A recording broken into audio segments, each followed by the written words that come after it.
Hi friends, welcome to Gopireddy vlogs. మనము first గుడికి వెళ్తానే మనకి ఎదురుగా ఫస్ట్ ఏం కనపడుతుందంటే ధ్వజస్తంభం అండి. ఆ ధ్వజస్తంభాన్ని ప్రతి ఒక్కరూ దర్శనం చేసుకున్న తర్వాతనే ఫస్ట్ గుడిలోకి ప్రవేశం చేస్తాము. ఆ ధ్వజస్తంభము ఎలా వస్తుందో మీ అందరికీ ఇప్పుడు ఒక చిన్న స్టోరీ ద్వారా తెలుసుకోబోతున్నారు. అడవిలో పుట్టి గుడిలో నిలిచి ప్రతి ఆలయం ముందు ధ్వజస్తంభం కనిపిస్తుంది. అల్లంత దూరాన నుంచే అందరి కంట పడుతుంది ఆ ధ్వజస్తంభం. ధ్వజస్తంభంలోనూ దైవశక్తి ఉంటుందని ఆగమ శాస్త్రం చెబుతోంది. అంతటి ప్రాధాన్యత ఉన్న ధ్వజస్తంభాన్ని నారేప చెట్టు నుంచి తయారు చేస్తారు. ఆధ్యాత్మిక ప్రాధాన్యం సంతరించుకున్న నారేప వృక్షాన్ని సంస్కృతంలో అంజన అని పిలుస్తారు.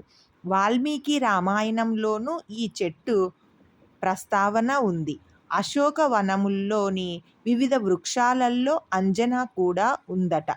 నారేప వృక్షము దట్టమైన అడవులలో కనిపిస్తూ ఉంటుంది. గోదావరి, ప్రాణహిత, కావేరీ నదీ పరివాహక ప్రాంతాలలోని అడవులలో ఇవి ఉన్నాయంట.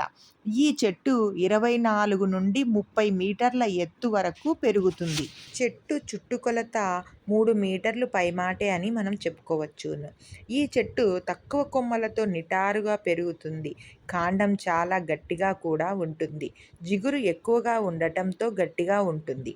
దీనిని మనము యంత్రాల సహాయముతో కోయటం కూడా కష్టంతో కూడుకున్న పనే. ఎందుకంటే దీన్ని వానకు తట్టుకొని నిలబడుతుంది, ఎండకు కూడా తట్టుకొని నిలబడుతుంది. నారేప కలపకు చెదులు పట్టడం కూడా చాలా అరుదుగా మనం చూడవచ్చు. చాలా కాలం మన్నికగా ఉంటుంది. ఈ ప్రత్యేకతలే నారేప చెట్టును ధ్వజస్తంభంగా నిలబెడుతుంది.